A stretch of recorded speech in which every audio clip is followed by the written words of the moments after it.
అరే టాస్క్లు కావాలా బొచ్చు కావాలా టాస్క్ కావాలా, బొచ్చు కావాలా, అదే మ్యాక్స్ టాస్క్. అసలు ఎలాగా అంటే ఆ డైలాగ్ వైరల్ అయిపోయింది అసలు. నేను చాలా కామెడీ స్కిట్స్ రాస్తుంటా కదా! సో, నాకు ఓకే. స్ట్రైక్ అవుతా ఉంటాయి. అసలు సీరియస్‌గా అన్నారు అక్కడ. సీరియస్‌గా. ఎంత పేలిందో డైలాగ్ అసలు. అరే టాస్క్ కావాలా బొచ్చు కావాలా? ఎందుకంటే వాళ్ళు జడ్జెస్ చెప్తున్నారు అక్కడ, "ఒరేయ్ ఫైనల్ చేయండిరా, శ్రీతేజ గారు సెలెక్ట్ చేసుకోవాలి కంటెస్టెంట్‌ని. He has that opportunity." హ్మ్. అక్కడ చూసుకుంటే ఎవరికీ చెస్ట్ మీద హెయిర్ లేదు. అవును. వ్యాక్స్. వ్యాక్స్ టాస్క్ కాబట్టి. వ్యాక్స్. హ్మ్. కానీ అందరికీ కెమెరాలో పడాలి. ఎందుకంటే అది లాస్ట్ అవకాశం. హ్మ్. హ్మ్. ఇంటికెళ్ళిపోకూడదు, ఇక్కడ దాకా వచ్చామనేసి యెస్. ప్రయత్నం అయితే ఉంది కానీ అక్కడ హెయిర్ లేదు. ఆ! వాళ్ళు టాస్క్ మార్చలేరు. ఎందుకంటే ప్రాపర్టీ పెట్టేశారు. టాస్క్ ఇంకోటి కొత్తది అవును. డిజైన్ చేయలేరు అప్పటికప్పుడు. అవును.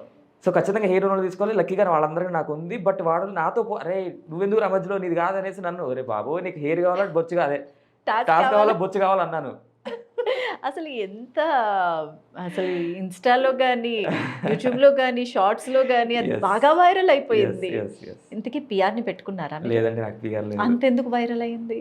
ఏంటదా? హ్మ్. ఇప్పుడు ఏదైనా ఆర్గానిక్ కోసం ఇప్పుడు సినిమాలుంటాయి. హ్మ్.